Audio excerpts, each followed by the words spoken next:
Buddy. So a little different change of pace. We aren't going to see each other this week. And in those weeks, I definitely want to leave you with a little something.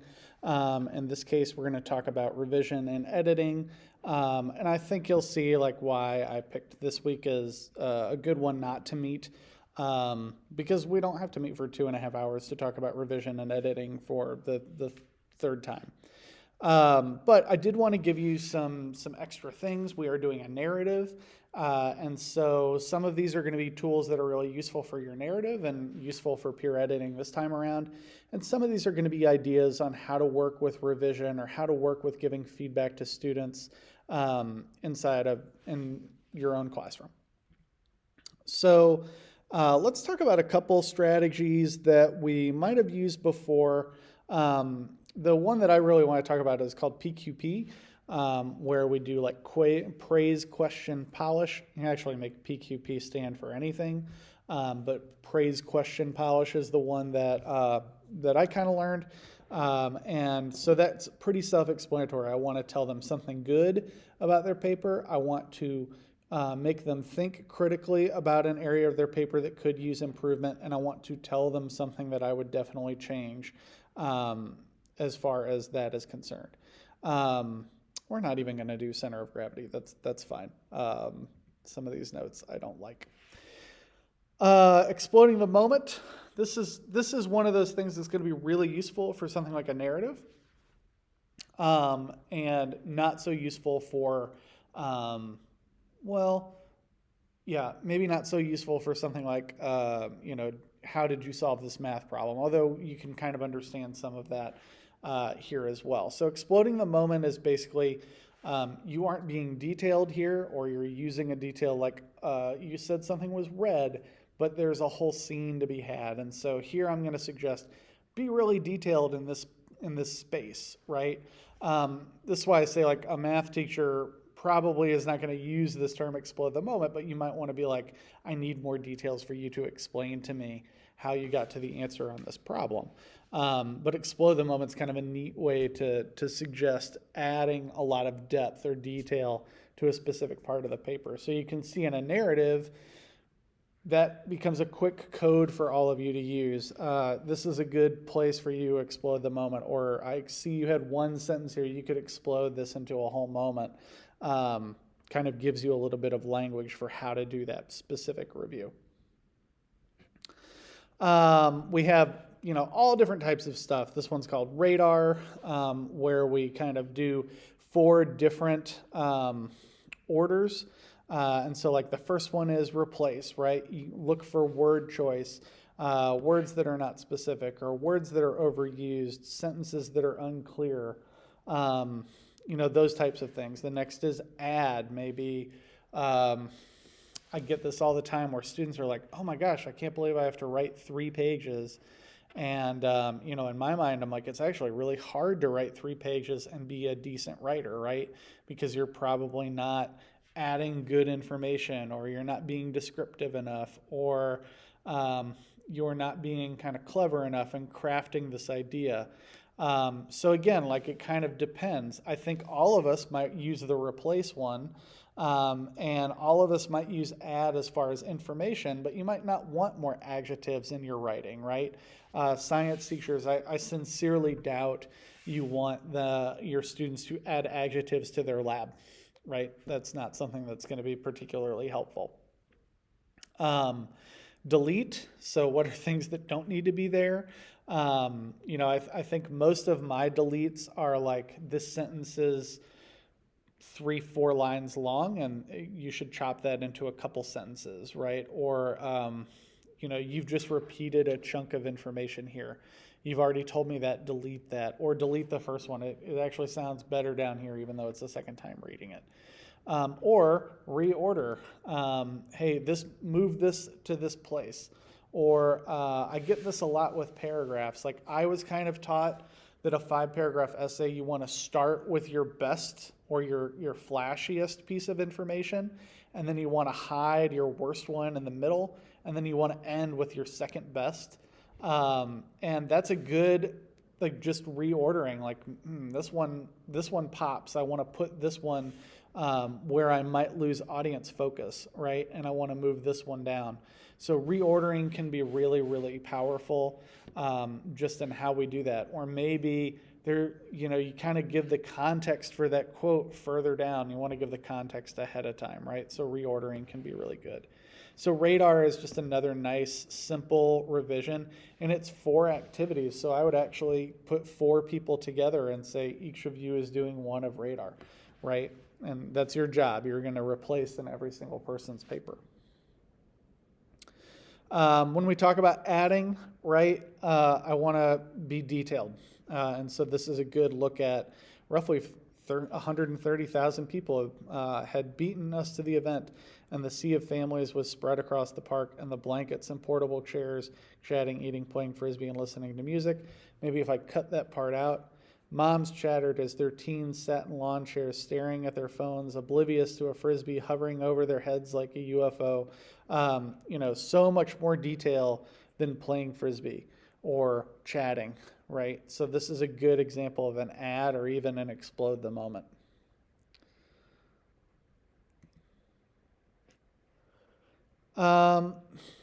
Just thinking about when we look at these things, what are my objectives?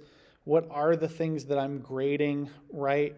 And we'll talk about this as we get into class, but some of these, when I want to hit any kind of writing standard that has revision, then all of these are going to fit under revision and editing. But sometimes I have to make use of that word choice or that syntax. English teachers, you're going to be kind of natural at this because this is what we look for. But if you're a history teacher and you're having them write a paper, right, you also don't want to read something that's poorly edited and junk, right? So just making them go through a revision process that echoes what they do in their English class is going to help you in the long run and help them in the long run to skip that extra step. So I do want to take a minute to talk about ratiocination. Ratiocination honestly is not my bag. I much prefer revision. Ratiocination is a way of coding our grading. And so those of you who are a little less comfortable with kind of writing authentic feedback or giving authentic feedback, you might want to start with doing like ratiocination.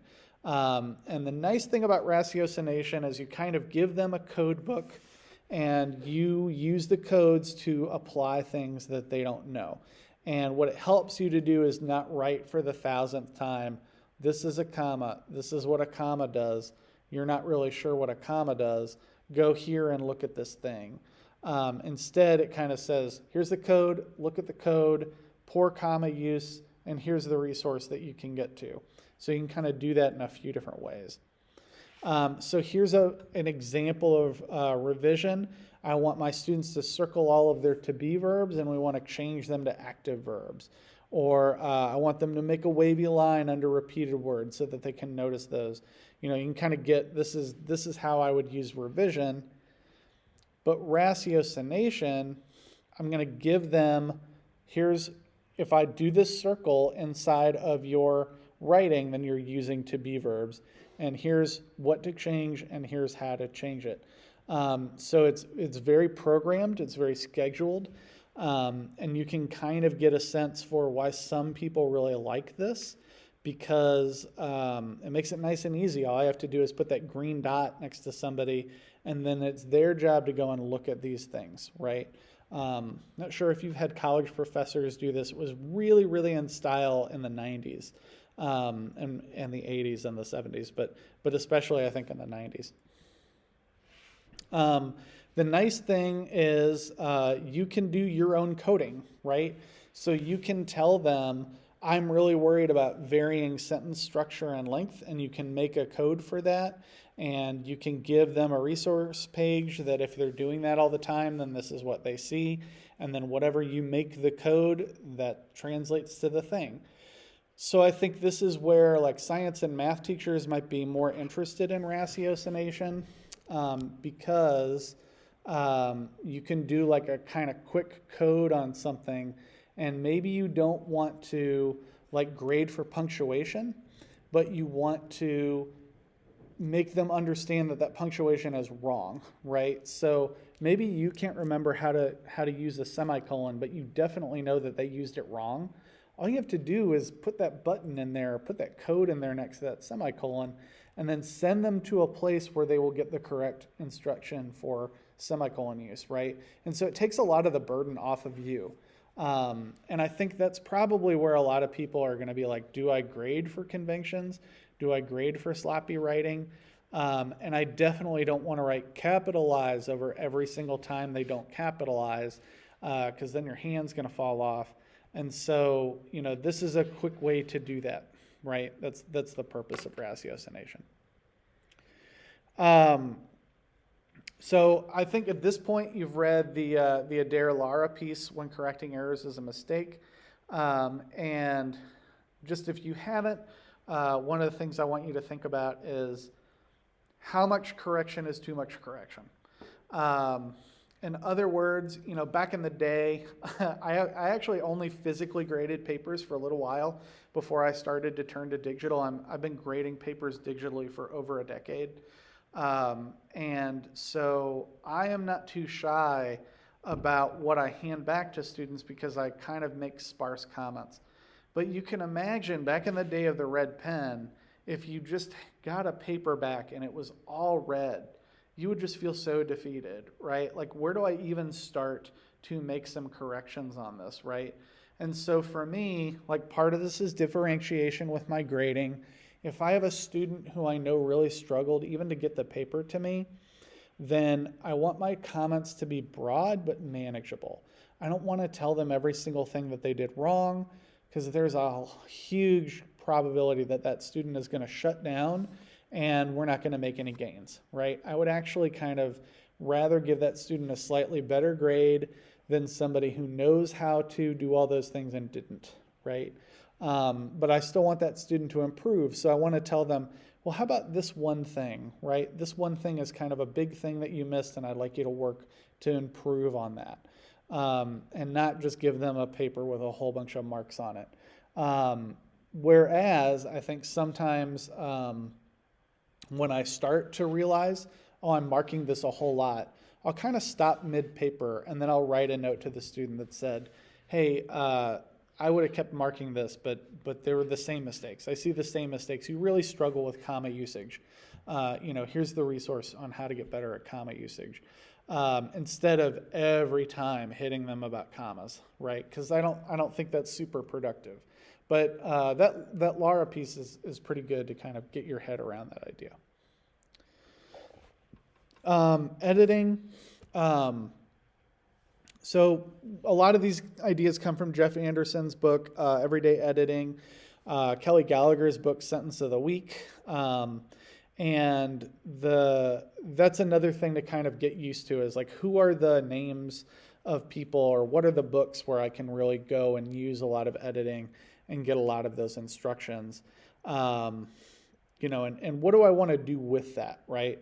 So one of the ideas that a colleague and I adopted a few years ago is called weekly editing, where we taught the grammar that, we would kind of say, okay, they seem to be really weak on this rule. Let's teach this rule, and then let's have them go back to their writing and correct that rule for us.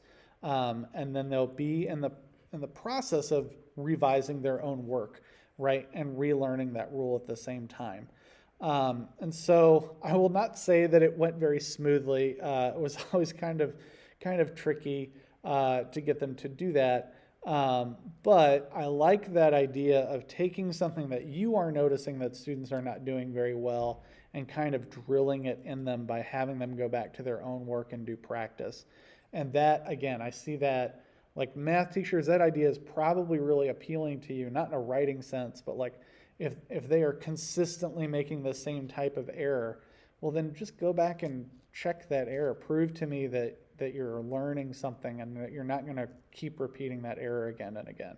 And I'm sure that's something that kind of connects against all content areas. This is our last one. Just Grading can be one of these really hard things. It's a subjective process, and so these are some things to kind of like, what do I notice about this paper? What can I infer about this paper?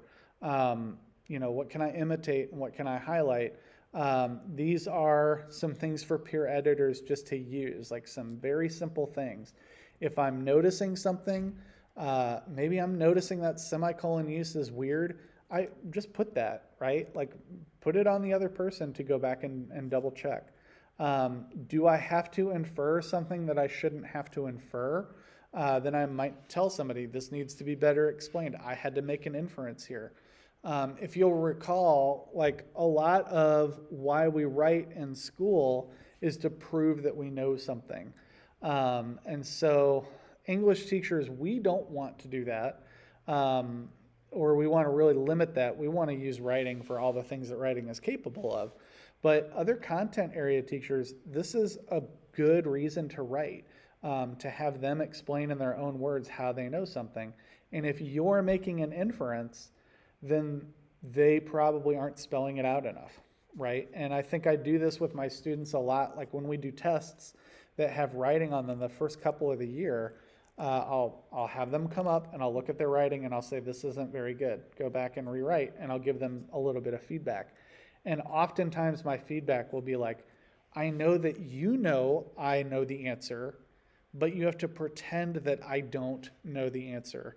And so you have to spell it out for me, right? You're using your outside knowledge to say, he knows what I'm talking about, but you really want to write as if I don't know what you're talking about. Again, peer editing, imitate. So this is one that I try to use for something like, for example, citation, that students have such a hard time just getting the right rules of citation down. And sometimes it's the right rule, sometimes it's the whole concept. So this is one where, like, I definitely, if I am not good at citation, I want to imitate somebody that I think is doing better than me, right? So that's a good example of an imitate. And then a highlight, highlight's kind of like a notice, although a highlight, I actually like to use different colors of highlights to mean different things. So I do like orange for word choice. It's a little bit of ratiocination, just to get their eye to look at something, right? And to look at, oh, this isn't very right. And I have a legend, and I haven't had to use that legend very much as the years go by, because I just started using fewer colors. And giving more detailed instruction and more detailed feedback. I've just gotten better at both of those things. So I haven't had to do things like this lacks voice. My students don't tend to turn in things that lack voice. So I stopped having to use the highlighter all the time to do that. So I was like, hey, I figured out how to teach them voice really well. Hopefully this is a nice little review or a nice little extension of this idea. And you're getting a sense for, how do I use this in my content area, right? I think this reinforces our conversation on what do I grade when I grade writing. And that's what I want for you guys.